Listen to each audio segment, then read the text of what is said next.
Today we're checking out this MP Concepts 2-piece Wicker Bill Rear Spoiler in matte black for the 2015 to 23 Challengers. This is the kind of mod that instantly changes the attitude of the car because it gives your rear end a more track-inspired and aggressive look without having to replace the whole rear spoiler setup, so it's definitely worth looking into.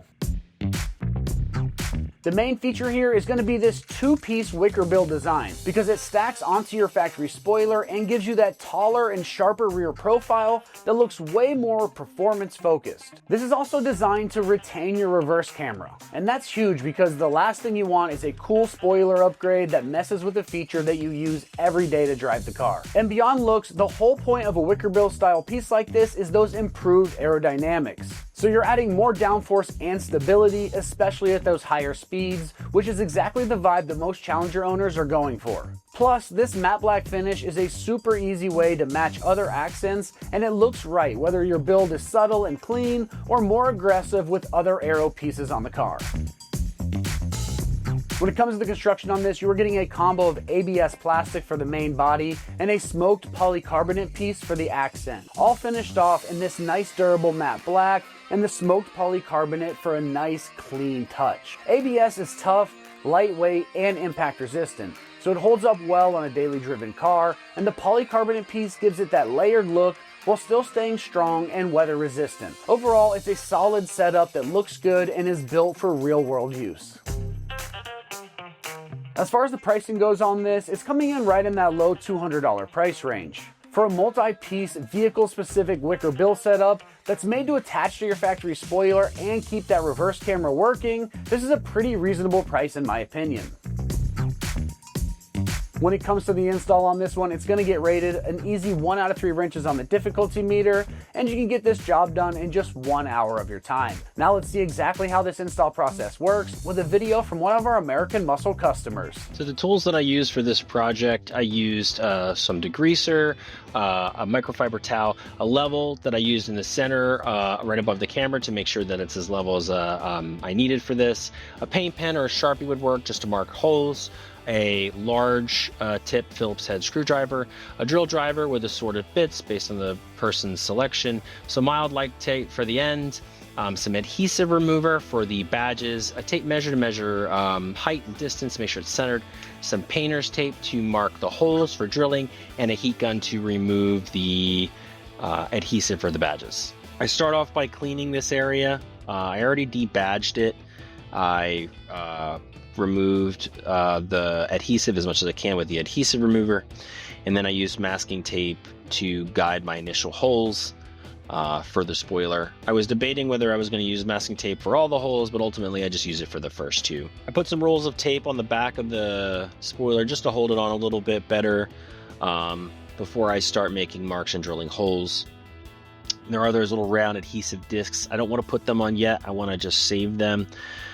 So I just used a little bit of the masking tape, and then I start measuring the spoiler's position in reference to each side of that small little square where the reverse camera is going to be, just to make sure that it lines up as best as it can. Obviously this is going to change after you start drilling it in, and these holes are kind of wide, so it's a little forgiving, but I just make sure that it's pretty close before I start marking these holes to drill. I go ahead and draw lines on the inside just to give me reference of how I feel the center is and the sides on the masking tape, and then I mark my holes for the pilot holes that I'm going to drill after that.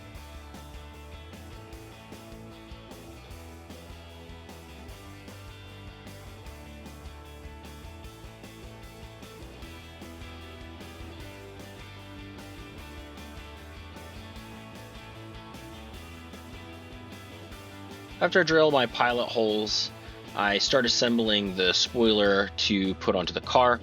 The little round adhesives, like almost sticky donuts, I'm going to put on the external part of the spoiler.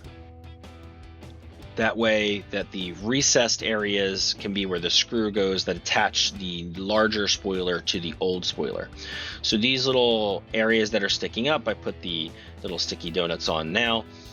They're two-sided kind of like 3M tape. It's going to do, there's 6 in total, and you could put them on and stick to the car, or you could just put the first 2 on, screw the holes, and then do them. I just put them all on to start with.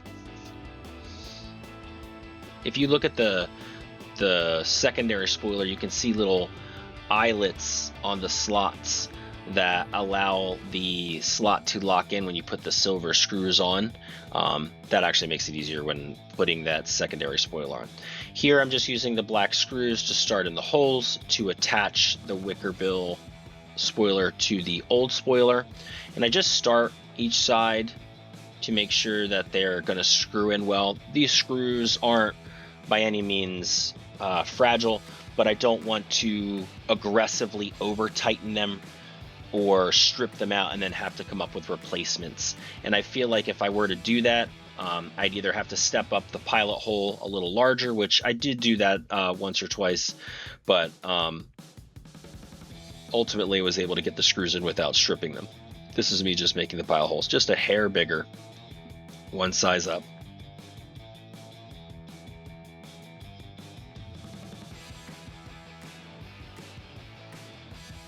I check for level a bunch of times just to make sure that it appears that the spoiler is as close to level as possible. In this part, it's spot on.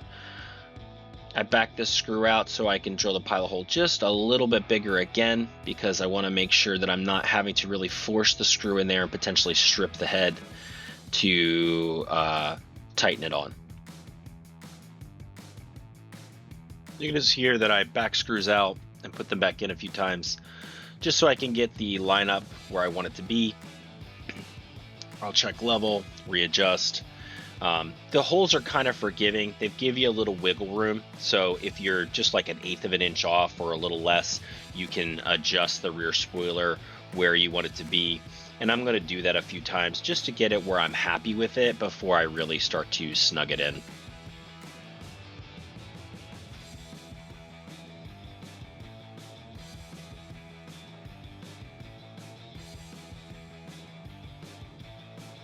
Tighten the screws on again, not too much to strip them, because I do feel like if I really was aggressively tightening them on, I could potentially strip the heads.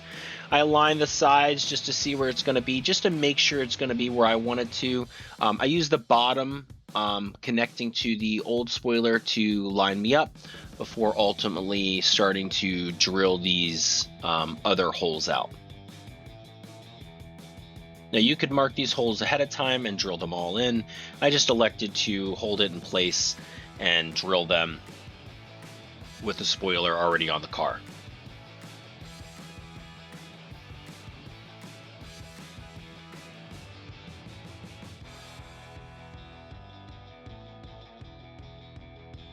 So just use the black screws to attach the Wicker Bill spoiler to the old spoiler.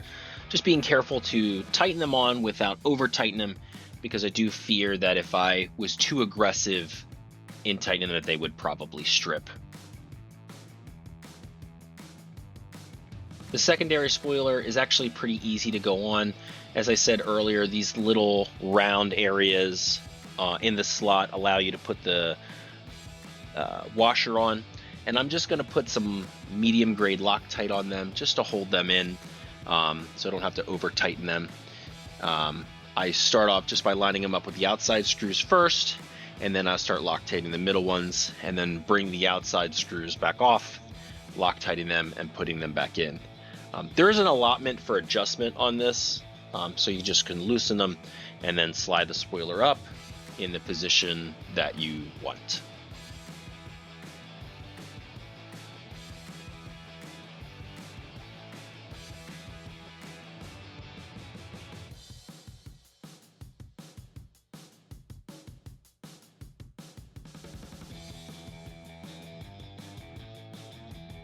All right, that wraps up our review and install of the MP Concepts 2-piece Wicker Bill rear spoiler in matte black for the 2015 to 23 Challengers. And for all things Challenger, keep it right here at American Muscle.